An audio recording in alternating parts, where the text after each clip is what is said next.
Lord Everard Carmichael, Viscount of Stonehurst, received his first letter from Miss Verity Gault on a Wednesday morning in October.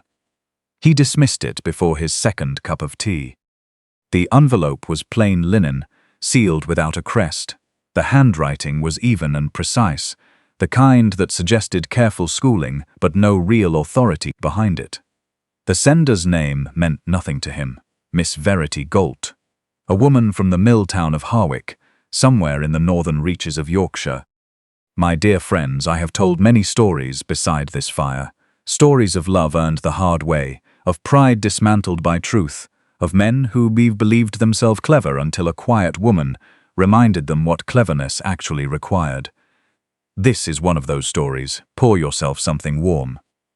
It takes a little while to get to the ending, but I promise you, the ending is worth it. Carmichael was 37 years old that autumn. He was not a careless man. He had served 2 terms on the Parliamentary Committee for Public Sanitation, had overseen drainage improvements in 3 counties, and had personally reviewed the engineering proposals for Harwick's new waterworks scheme. A filtration system intended to draw clean water from the River Farrel and supply the town's 12,000 residents before the following spring. He believed in the project. He had spent 11 months defending it before municipal councillors and the sort of men who considered every public improvement a personal inconvenience. Miss Gault's letter concerned the waterworks. She had written that the proposed intake pipe had been positioned too close to the discharge channel of Harwick's tannery district.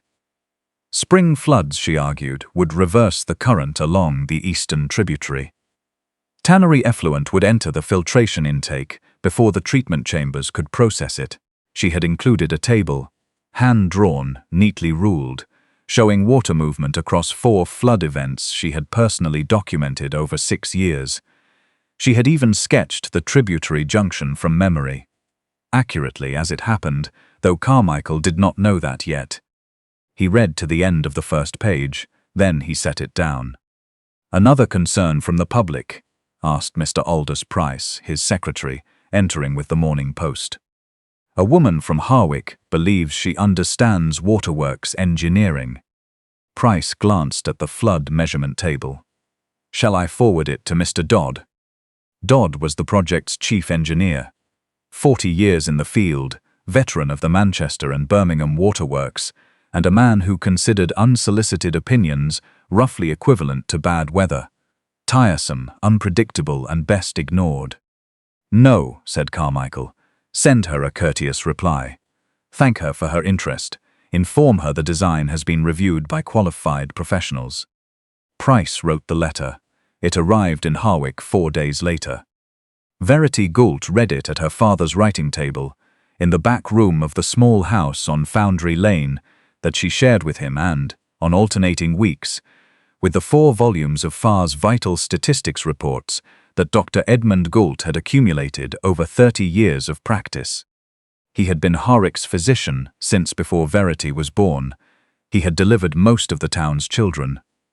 He had buried a great many of them, too, during the fever year of 1842, during the lung sickness winter of 1847, and during the quiet creeping illness that took the Tanners' Quarter in the summer of 1849. He had taught Verity to read mortality tables before she could read novels. He had taught her to ask not only who died, but where they lived, what they drank, what they breathed, and how far their well stood from the nearest ditch. She was 26 years old. She had no formal credential, no institution would examine her. She had tried twice, and both times had been informed, with great courtesy, that the examinations were not structured with her situation in mind. But she had spent 6 years charting Harwick's disease events against rainfall, flooding, and the locations of the town's water sources. She had overlaid those charts against the tannery's seasonal discharge patterns. And she had seen, with absolute clarity, what the waterworks engineers had missed. She placed Lord Carmichael's polite reply beside her charts. "He read it," her father said, not looking up from his medicines. "Someone read it." The reply was written by a secretary. Perhaps they considered it. If they had considered it, they would have questions. This letter has no questions. She was already reaching for a fresh sheet of paper. "Don't worry, I won't be rude." "I know," her father said. "That's not what worries me." The second letter arrived at Stonehurst House on a Thursday, and this time Carmichael read it himself, all of it. "My dear friends, I want you to notice something about what she wrote." She did not raise her voice. She did not invoke her father's reputation or the unfairness of being ignored. She simply made it harder to be wrong. "My lord, your engineers have measured the River Farrel's depth and flow in August, which is reasonable for calculating summer capacity. My concern is not what the river does in August. It is what the eastern tributary does in March, when snowmelt from the Farrel Hills combines with 3 weeks of accumulated runoff from the tannery yard. I have measured this event 6 times. The reversal of current at the junction point lasts between 4 and 11 days, depending on the severity of the winter. During those days, the intake pipe as currently positioned will draw from contaminated water. I ask only this: commission a spring flood measurement at the tributary junction before the intake pipe is permanently set. If I am mistaken, the cost is small. If I am correct, the cost of proceeding without looking will be considerably larger. Miss Verity Gault, Harwich, Yorkshire. Carmichael carried the letter to his map table. He compared her described junction point with the engineering survey. The intake positioning was clearly marked. The eastern tributary was noted as secondary. Minor seasonal flow, low flood risk. That assessment had been made in September. He set the letter beside the survey and looked at it for a long time. Then, send a request to Dodd. I want to know whether a spring flood assessment has been completed at the eastern tributary junction. Price wrote it down without comment, which was its own form of commentary. The response from Dodd arrived in 3 days and managed, in 4 paragraphs, to say nothing while saying everything. The seasonal assessment was consistent with industry standard practice. The tributary was classified as non-primary. The intake positioning had been reviewed by senior engineers with extensive regional experience. Carmichael noticed, reading between every careful line, that no one had actually gone to the tributary junction in March. He ordered the flood assessment himself. The results arrived 6 weeks later. The eastern tributary did, under spring flood conditions, reverse its primary current direction at the junction point. Not always, not dramatically, but enough. He read the report twice. Then he read Miss Gault's letter again, beginning to end. There was no luck in it, no accident, no generalized worry from a nervous local. She had measured the junction 6 times over 6 years. She had shown her method. She had been right in every particular. He wrote the reply himself that evening. Miss Gault, the spring flood assessment has confirmed the current reversal you described.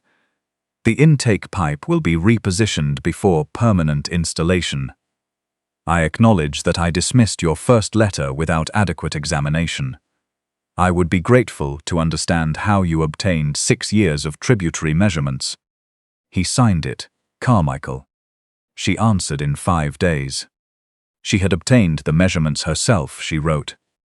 Beginning in the spring of 1845, she had visited the junction point at the start of each major melt season and recorded water direction, depth, and surface debris pattern. She had done this because the tannery's discharge records, which she had reviewed after a cluster of illness cases in the tanner's quarter, showed a pattern she could not explain without understanding where the water went when the river ran high. She also included 2 additional concerns. The first, repositioning the intake pipe, would not by itself resolve the contamination risk. The filtration chambers as designed were adequate for ordinary particulate. They were not adequate for the chemical compounds produced by hide curing at volume. If a significant reversal event occurred, the treatment process would require a secondary charcoal stage to be effective. The second, the pipe repositioning, if done without rerouting the eastern overflow channel, would displace floodwater toward Harwick's lower market district, 7 streets, approximately 400 residents. Carmichael placed the letter flat on his desk. Every time he solved one problem, she discovered another. He was not sure whether to be irritated or impressed. He was, he realized, rather definitively both. He traveled to Harwick the following week. He found Miss Gault at the river. She was standing at the junction point, ankle-deep in the shallows, holding a knotted measuring cord against the current. A boy of perhaps 14 stood on the bank, recording her readings on a slate. She wore a heavy wool coat, mud to the knee, and the focused expression of someone who had long ago decided that cold and inconvenience were administrative problems rather than real ones. Carmichael descended the bank. Miss Gault. She looked up. She did not appear surprised. She appeared, if anything, mildly inconvenienced by the timing. "My lord," she glanced at the cord in her hand, "I need another 40 seconds. He waited. She finished. She handed the cord to the boy and waded to shore. She did not reach for his offered hand until she had shifted the cord to her left, at which point she grasped his with a grip that suggested she had not spent the last 6 years in a drawing room.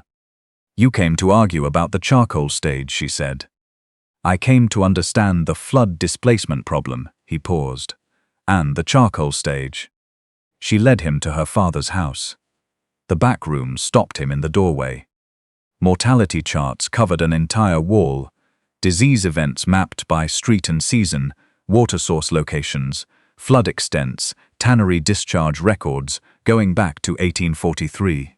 Alongside them, maps of her own making, showing the relationship between illness clusters and proximity to the eastern tributary under flood conditions. On the writing table, a scale model of the tributary junction, built from wire and weighted thread, showed water direction under 3 different current conditions. He studied the maps for a long time. "These are epidemiological charts," he said. "I have seen this method of analysis before, published analysis." He turned to look at her. 3 years ago, in the Journal of Civic Sanitation, a paper on the relationship between flood event contamination and fever clusters in mill towns, the author was listed as V. Gault. Verity was quiet. "That was you." "Yes." "I read that paper," Carmichael said. "I cited it in my committee report to Parliament." "I know. You knew I was the author of that report. Your name appears on it." He stared at her. "And you said nothing in either of your letters. You dismissed the first without reading the calculations. I judged that informing you we had already corresponded, through the journal, would not have improved your attention. My dear friends, I have seen proud men encounter the person who humbled them. The good ones go quiet. The great ones go further." Carmichael went quiet first. Then, "How many papers have you published?" 4, all under initials. The Journal of Civic Sanitation does not accept submissions under women's names. The editor told you this. He suggested I might submit through my father. I submitted under V. Gault instead. He looked toward the charts, and if I had known V. Gault was a woman, would I have cited the work? She met his eyes without blinking. "That is the question, isn't it?" He had no answer that satisfied him. The outbreak began in the 2nd week of February. It started in the Tanners' Quarter. 3 streets of close-built houses where the men who worked the hides lived with their families. By the end of the 1st week, Dr. Gault had recorded 11 cases of severe gastric illness. By the end of the 2nd week, 29. The waterworks intake pipe had been repositioned. The secondary charcoal stage had not yet been installed. Dodd had assessed the addition as unnecessary. He had made this assessment without consulting Miss Gault. Verity knew what she was looking at the moment she saw the cluster pattern. She sent an urgent letter to Carmichael. She sent a second to the town council. She went herself to the waterworks site and requested the intake be shut down pending assessment. The site manager told her he received orders from Mr. Dodd. Mr. Dodd was in Leeds. She walked to the telegraph office and sent a message to Carmichael directly. He arrived the next morning. He read her case map. He ordered the intake shut down before he had taken off his travelling coat. Dodd returned from Leeds furious. He remained furious through 3 days of water quality tests, all of which confirmed precisely what Verity had predicted. The charcoal secondary stage was ordered immediately. An alternative water supply was drawn from the northern wells. The illness cluster did not expand further. 31 families had been affected. No one died. It was, Verity told her father that night, the luckiest possible version of being right about something that should never have been allowed to go wrong. Now, my dear friends, before I go further, I want you to stay with me, because this is the part of the story where most men would have thanked Miss Gault for her contribution, made the minimum adjustment and moved on. And I want you to understand why Lord Carmichael did not, and what it cost him to choose differently. Subscribe to Moonlight at Ravenwood, if you have not yet done so. We tell stories here about the people who chose the harder right thing over the easier wrong one. You will want to be here for the rest of this one. Carmichael submitted his full incident report to the Parliamentary Committee in March. It documented the outbreak, the cause, and the prior warnings, including Verity's letters and her published analysis. He named her in full, Miss Verity Gault, Harwick, Yorkshire, and cited her previous work in the Journal of Civic Sanitation. He did not anticipate what Dodd would do. Dodd submitted his own account to the Society of Civil Engineers. In it, he described the charcoal stage recommendation as an adaptation he had developed following the spring flood assessment based on his own analysis of the local contamination pattern. He did not mention Miss Gault. The methodology she had published and refined over 6 years as his own corrective innovation. The society praised him for it. There was talk of a commendation. Carmichael received the society's bulletin on a Tuesday morning. He read it once, quickly. Then he read it again, slowly. He set it on the table. He was at Harwick by that evening. Verity had already heard. She was standing at her map wall when he arrived, and she had the expression of someone who had, in some distant part of herself, been expecting this. He used my methodology, she said, my published paper, my case maps, and my specific recommendation, which is documented in the letter I sent you in November, dated, in your official correspondence. I know. The society will not know that unless someone tells them. I intend to tell them. She looked at him steadily. And if they disregard you, then I will make it considerably more difficult to continue doing so. You are describing influence. I am describing evidence. The influence merely ensures the evidence is heard. She was quiet for a moment. Then, I want my name on the correction, not your report of my name on my own statement, submitted in my own words, with my own documentation. Yes. And submitted to the Journal of Civic Sanitation as well, under my full name, not initials. I'll write to the editor tonight. Dodd will say I had access to his private design notes. Then we will show the dates of your measurements. 6 years of junction records, 4 published papers, a letter that predates his revised report by 4 months. Verity turned back to her charts.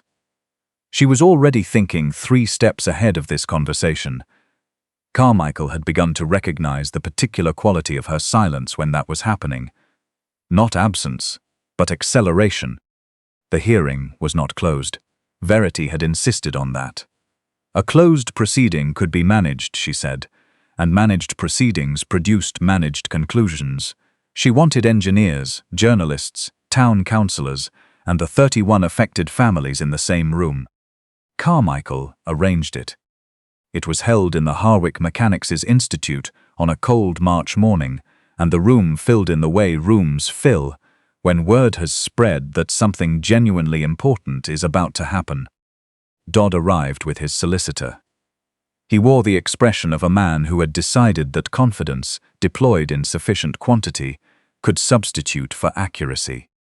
Verity arrived with her case maps, her 6 years of junction records, her 4 published papers, and a letter dated November 1851 that described, in precise detail, the exact corrective methodology that Dodd had since presented to the Society as his own discovery. She began with the dates. Not with herself, not with her credentials or the unfairness of her situation. She began with the first tributary measurement record from March 1845 and walked the room through every one that followed. What each showed, why it mattered, and how it connected to the recommendation documented in her November letter. Then she showed the letter. Dodd challenged the dates. She produced the postal records. He challenged her methodology. She invited him to identify any point at which her method differed from standard contaminant dispersal analysis as published in the engineering literature. He challenged her qualifications. She looked at him with complete composure. Name the error in the calculations. He could not. Later, one of the engineers present would write in his journal that the most striking thing about Miss Gault's presentation was not the quality of the evidence, which was exceptional, but the fact that she appeared entirely unsurprised by the quality of her own evidence. She knew what she had built. She had always known. Dodd left before the session concluded. No one moved to stop him. My dear friends, I need to tell you something that does not appear in the record, because the record shows the outcome, the formal acknowledgement, the correction, Dodd's submission quietly withdrawn.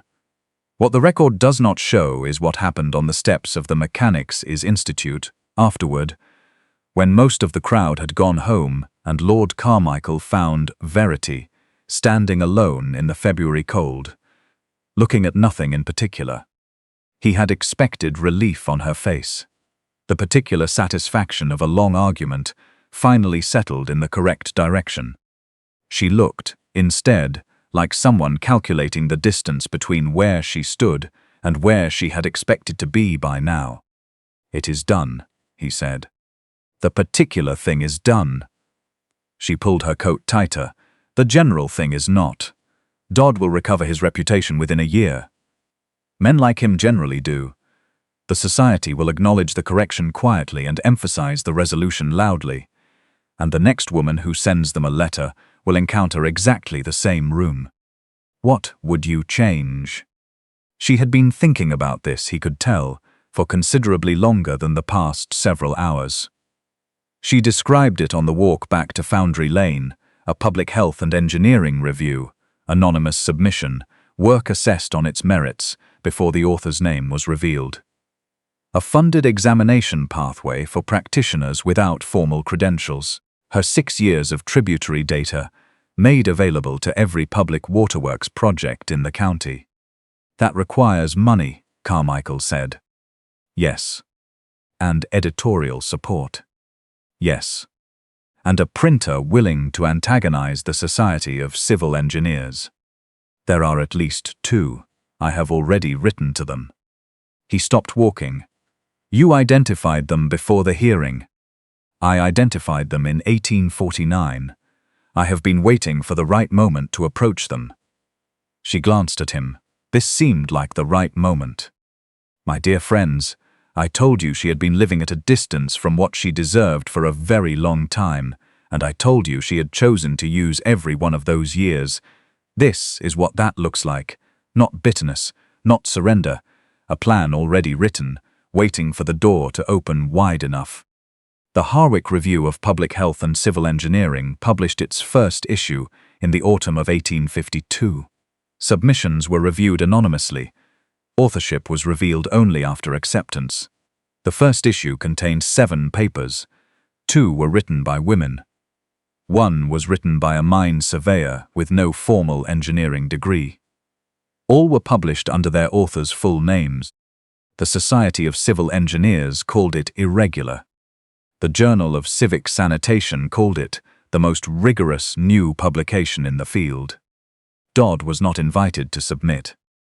Verity's own paper, the full account of the Harwick Waterworks methodology, with all 6 years of tributary data appended, under her complete name, appeared in the 3rd issue.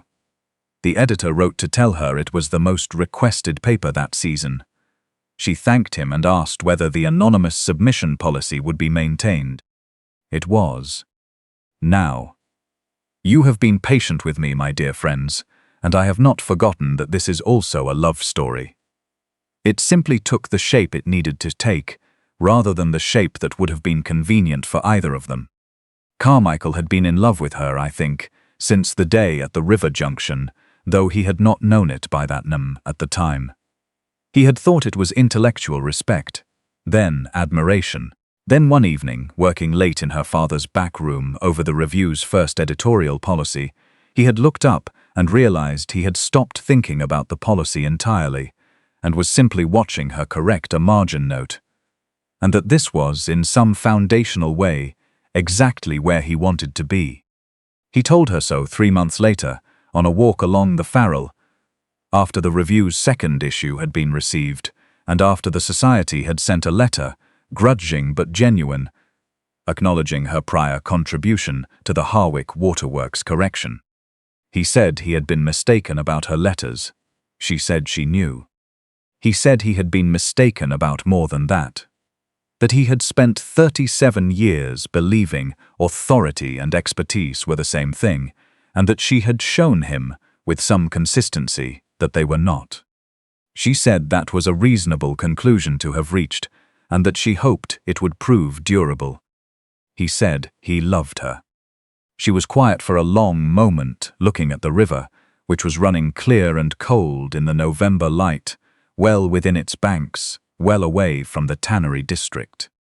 "You dismissed my first letter before you read it," she said. "Yes." "You respected V. Gault before you knew she was me." "Yes." "You are aware that if I accept you, certain people will say my work succeeded because of your support." "I am aware." "And does that not concern you? The tributary records are dated, the papers are published, the methodology is documented. No personal conclusion you reach changes any of that." He paused. "Though I confess I find that I care rather urgently what conclusion you reach." She turned to look at him, and whatever she saw in his expression seemed to satisfy some final calculation she had been running. "I love you as well," she said. "I have for some time. I was waiting until the work was settled before I said so." "And is it settled?" She considered this seriously, as she considered everything. "The particular situation is settled. The general project will take considerably longer. I am in favor of long projects. That is a significant change from your initial position. I have had an excellent teacher." She almost smiled. "You are going to be insufferable about that for years." "I intend to be. I find I have a great deal of catching up to do." They were married the following spring, in Harwick, at the church on the hill, above the Tanner's Quarter, above the flood line, Verity noted as a practical matter. The Harwick Review continued to publish, Carmichael funding it, Verity editing it. They argued about every issue, which papers to accept, which corrections to require, and once, memorably, about whether a submission from Dodd's former assistant should be judged by the same blind standards as anyone else. It should, Verity said. That is the point. She was right. The paper was accepted on its merits. It was also, Carmichael noted with some amusement, quite excellent. Their work together changed how public waterworks projects across 4 counties handled spring flood contamination assessments. The tributary junction methodology, Verity's methodology, was adopted as standard practice. It appeared in the engineering handbooks, without her name attached, which frustrated her considerably, and which she corrected methodically over the following decade. Her name is there now. Carmichael kept Miss Gault's first letter in the drawer of his writing table. He kept his secretary's polite dismissal beside it. He showed both, sometimes to young engineers who came to him for guidance. "This," he would say, holding up the letter, "is the evidence." Then he would hold up the dismissal. "And this is what we produce when we decide, before reading a single line, that we already know who is capable of providing it. My dear friends, that is the thing I most want you to carry away from this fire tonight. Truth does not require permission to be true. It only requires someone stubborn enough to keep writing it down until the right person finally reads it. Miss Gault was that person. And Lord Carmichael, give him credit, was wise enough in the end to understand what he had nearly thrown away before breakfast on a Wednesday morning in October. Subscribe to Moonlight at Ravenwood, my friends, if this story found its way to your heart tonight. We will be here next time, as we always are. Another fire, another evening, another story of someone who refused to be silenced, and what became of them for it. Until then, sleep well. And read your letters carefully.